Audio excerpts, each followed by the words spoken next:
warahmatullahi wabarakatuh. Sebelumnya, terima kasih kepada Pak Royhan Hidayami yang telah menjadi dosen pengampu dari mata kuliah Etika Bisnis Islam. Kami dari kelompok 5 dengan anggota saya Kaiza Nurul Apriyanti dengan NIM C1F023003.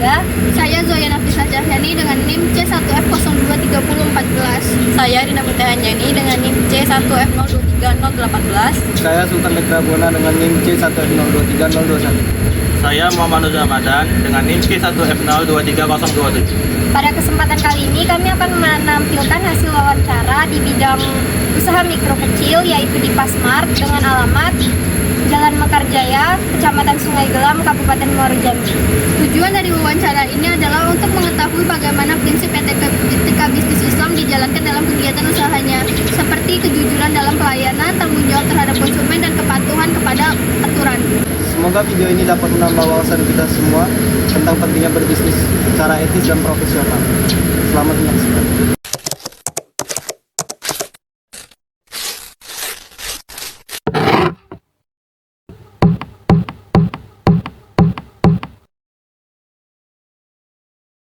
Untuk pertanyaan pertama, kami di sini ingin bertanya, bagaimana awal mula Pasmart ini dibentuk?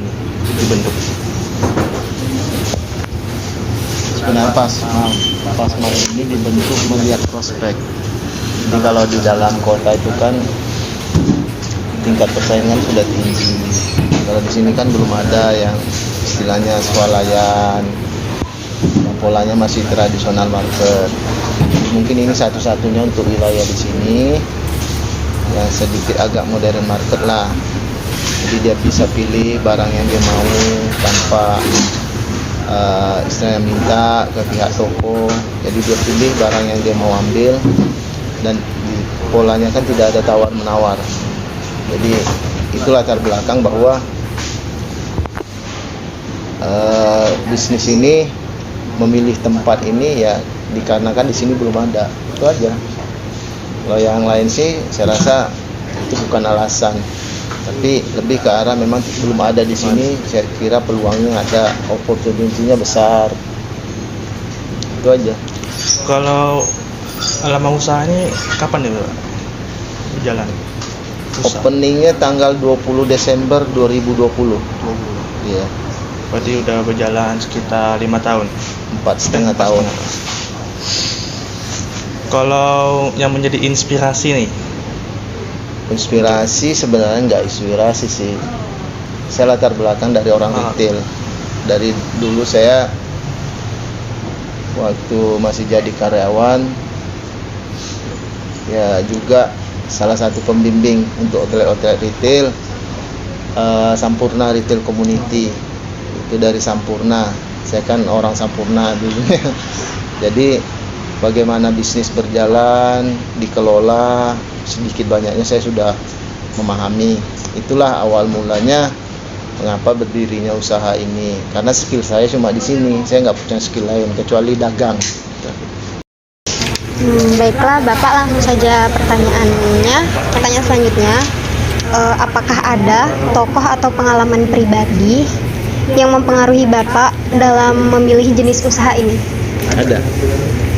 Realisasi hidup orang mulai dari gerobak sampai grosiran. Jadi satu inspirasi bahwa kalau usaha itu kita tekun, kita jalani dengan benar, itu insya Allah akan memberikan hasil yang benar. Saya terinspirasi dengan satu toko di Lahat, namanya Toko Debi. Dari kecil sampai sekarang dia sudah punya 3 ruko. Kalau ke jalan ke Debi, ke Lahat, tahu Toko Debi, ya itulah yang menginspirasi saya. Oke, selanjutnya bagaimana sih strategi awal Bapak dalam menaikkan produk kepada masyarakat, mengenalkan produk Bapak ke masyarakat itu gimana? Produk itu harus terdisplay dengan benar, mereknya menghadap ke depan, ada tag price-nya sehingga orang tidak lagi bertanya. Jadi produk itu betul-betul mewakili atau merepresentasikan suatu brand. Jadi brandnya itu harus menghadap ke depan, tidak terbalik. Jadi kalau produk itu kan ada brandnya. Jadi orang dari brand itulah bisa lihat. Kalau masalah jenis produknya itu tergantung, karena tergantung dari pengelompokan barang itu sendiri.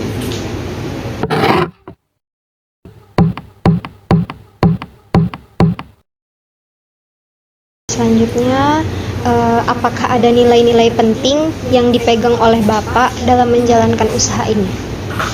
Nilai penting ya harus setiap pendapatan itu harus ada zakatnya, ada nilai ini lah ya, istilahnya di dalam agama itu kan 2,5%. Jadi setiap hari kami di sini mengeluarkan untuk kota amal setiap hari. Lalu di depan kalau kalian lihat itu ada kota amal 2. Jadi setiap hari kami keluarkan. Nilainya kalian nggak perlu tahu, tapi yang jelas satu kotak itu dalam jangka 2 bulan bisa bernilai sekitar hampir 2 juta. Jadi kalau 2 kotak itu sekitar 4 juta lah dalam waktu 2 sampai 3 bulan lebih.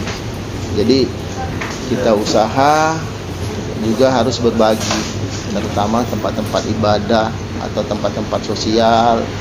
Kalau di sini masjid dekat, jadi apa yang kita bisa bantu ya kita bantu. Misalkan di masjid ada gotong royong, ada kegiatan PHBI, kita harus ikut ambil bagian.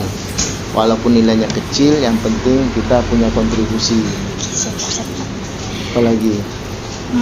Pertanyaan selanjutnya, bagaimana cara Bapak sebagai owner menangani keluhan dari pelanggan jika ada pelanggan yang mengeluh? Kita lihat dulu tingkat keluhannya. Kalau keluhannya berupa komplain, ya pasti kita akan perbaiki. Kalau bisa kita atasi, contoh misalkan di sini sering orang salah beli, salah ambil. Misalkan dia suruh anaknya beli susu ini ternyata salah, itu nggak masalah buat kami, itu harus ditukar. Kita tinggal edit aja di sistem. Tapi yang memang betul-betul memberikan nilai kepuasan bagi konsumen. Jadi artinya konsumen itu tidak dirugikan, dipermudah. Kecuali misalkan dia bawa sesuatu, dia yang merusak, nah itu kami nggak bisa tolerir, harus diganti. Tapi namun kalau misalkan memang kesalahan yang masih bisa kita tolerir, artinya masih bisa kita jual lagi, kami pasti akan atasi. Oke, selanjutnya Pak, bagaimana cara Bapak membangun kepercayaan dengan pelanggan? Sebenarnya kalau yang kita kepercayaan pelanggan tuh yang penting produk kita bukan produk yang bad stock, harus produknya selalu fresh, bagus, tidak damage, arti tidak damage itu tidak rusak. Jadi kita harus mempersiapkan produk-produk yang harus kita jual. Jadi produk yang harus kita jual itu betul-betul memberikan nilai kepuasan ke konsumen. Jadi bukan produk yang BS, memang layak konsumsi, layak digunakan. Itu aja sih. Untuk selanjutnya Pak, bagaimana hubungan usaha ini dengan lingkungan sekitar? Kalau lingkungan sekitar, harus usaha ini berdiri harus memberikan dampak ya. Artinya orang-orang yang kita pekerjakan di sini adalah orang-orang sekitar, bukan orang-orang jauh. Jadi ada nilai tambah buat masyarakat di sini. Seperti anak-anak yang kerja sini bukan orang-orang dari jauh. Kalaupun dari jauh itu keluarganya, keluarga orang sini. Itu. Selanjutnya, bagaimana tanggapan Bapak apabila adanya kompetisi atau pesaing dengan usaha yang sejenis? Kompetisi itu sebenarnya sehat ya. Artinya kalau suatu kompetisi itu berjalan hanya sistem monopoli, kompetisi itu menuntut kita untuk kreatif dalam bidang usaha. Jadi inovasi-inovasi itu lahir sebenarnya dari kompetisi. Jadi inovasi sesuatu produk ataupun usaha itu lahir dari kompetisi. Jadi kompetisi itu sebenarnya kita ambil positifnya adalah meningkatkan kreativitas kita terhadap usaha kita. Nah, itu seperti misalkan orang harus merasa nyaman ketika mereka datang ke sini parkir misalkan. Kalau misalkan mereka punya sesuatu, mereka bisa nongkrong di sini. Itu sebenarnya adalah jadi tidak ada mau toko banyak atau apa, tapi kan tergantung kita bagaimana kita terhadap pembeli atau konsumen. Oke Pak, terus selanjutnya bagaimana Bapak melibatkan karyawan atau tim dalam menerapkan nilai-nilai usaha? Kalau melibatkan karyawan atau tim itu, setiap orang tuh harus ramah terhadap para pembeli. Jadi bahasanya tuh ada yang namanya kalau di ini ada namanya information. Dia bisa menyapa orang ketika orang datang, dia bisa berkata sesuatu yang memberikan nilai sentuhan, misalkan selamat datang Bu, setelah orang pulang terima kasih banyak, semoga datang kembali, seperti itu. Jadi servis personal itu harus dijaga. Jadi tidak istilahnya ada komplain kita hadapi dengan sesuatu yang nada keras, tidak. Jadi harus memang direspon dengan baik, seperti itu. Apakah usaha ini pernah menjalankan program sosial untuk masyarakat sekitar? Pernah. Ada waktu kebakaran di Bendahara. Nah, kita ikut berpartisipasi. Kebetulan di sini ada semacam donasi dari sini, dia belanja ke sini, kita pun ikut berpartisipasi di sini. Itu pertama. Kedua, kalau misalkan di sini setiap bulan puasa kan ada tadarusan, biasanya ambil airnya dari sini dan cuma-cuma, tidak kami tarik cuma-cuma aja gratis. Tapi untuk seperti itu sih. Kalau yang lainnya ya alhamdulillah belum ada sesuatu bencana yang berarti di sini. Tapi kalau yang jauh-jauh seperti kemarin itu memang kita ikut partisipasi. Seberapa besar dukungan dari keluarga terhadap untuk usaha ini? Full.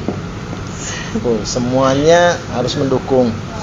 Karena usaha itu harus lahir dari kesepakatan keluarga. Karena ini usaha keluarga, tidak artinya berjalan sendiri-sendiri. Jadi harus saling mengisi, antara seperti saya sama anak-anak saya, sama istri saya, itu harus mendukung.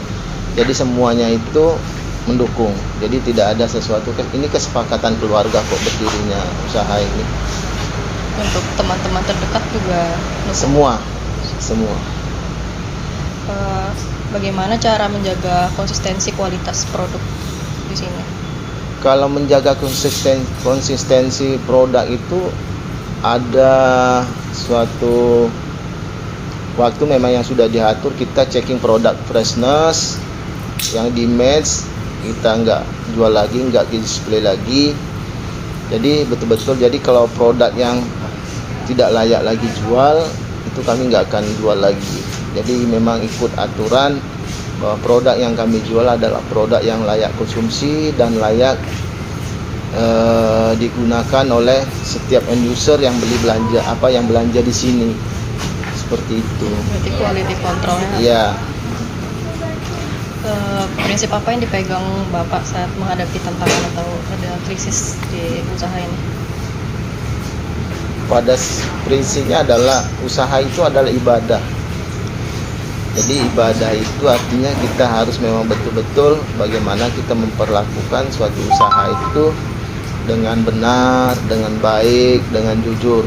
Kalau kita berprinsip pada usaha itu adalah ibadah, insya Allah tidak terjadi sesuatu yang tidak kita inginkan. Maksudnya itu kita mungkin menjual atau dari sisi contoh lah, misalkan kita nimbang gula lah, misalkan kalau 1 kilo memang betul-betul 10 on, tidak 9,5 on atau apa, seperti itu.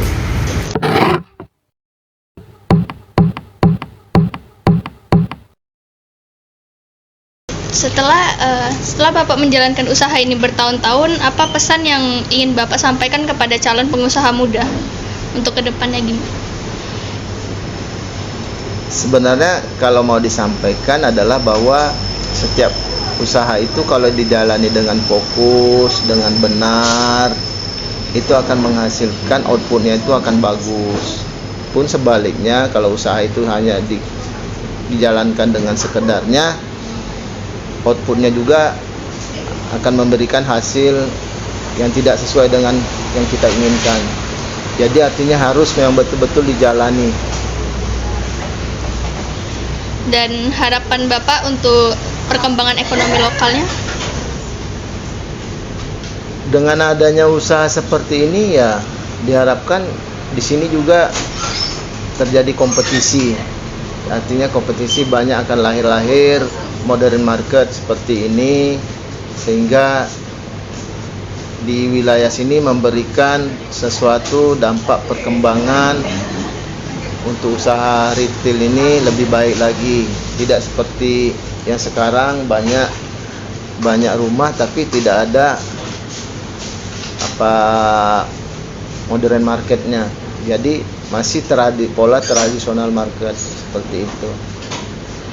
Pelajaran yang dapat diambil setelah menjalankan usaha bertahun-tahun ini yang didapatkan pelajaran. Yang didapatkan pelajarannya pastilah pertama kan kita dapat untung, laba, dan kita bisa mengetahui karakter, tipe, jenis-jenis pembeli lah ya, karakter pembeli yang ada di sini. Apakah ada rencana untuk kedepannya memperluas usaha di masa depan seperti membuka cabangnya? Ada, insya Allah. Amin.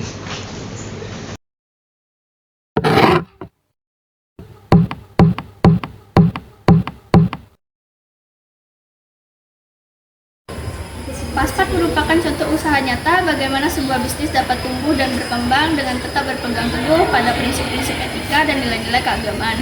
Dalam operasionalnya, Pasmart tidak hanya mengambil keuntungan semata, tetapi juga memprioritaskan keberkahan, kejujuran, dan tanggung jawab sosial. Salah satu komitmen Pasmart adalah dengan mengalokasikan sebagian pendapatan hariannya untuk infak dengan maksud peduli terhadap sesama dan memenuhi nilai-nilai sedekah di dalam Islam. Selain itu, Pasmart juga memprioritaskan untuk mempekerjakan masyarakat setempat dengan maksud mengurangi pengangguran dan menaikkan taraf hidup masyarakat lokal. Dari sisi pelayanan, Pasmart menjunjung tinggi kejujuran, transparansi harga, dan tidak melakukan praktik kecurangan yang sejalan dengan prinsip etika bisnis dan ajaran agama. Sikap ini membangun kepercayaan pelanggan dan menciptakan hubungan yang harmonis antara bisnis dan masyarakat. Dengan menggabungkan nilai-nilai etika bisnis, Pasmart menyatakan bahwa salah satu bisnis yang sukses adalah bisnis yang bermanfaat bagi pemilik, pelanggan, masyarakat, dunia maupun di akhirat. Sekian hasil wawancara kami. Mohon maaf apabila ada salah kata maupun perbuatan. Wassalamualaikum warahmatullahi wabarakatuh.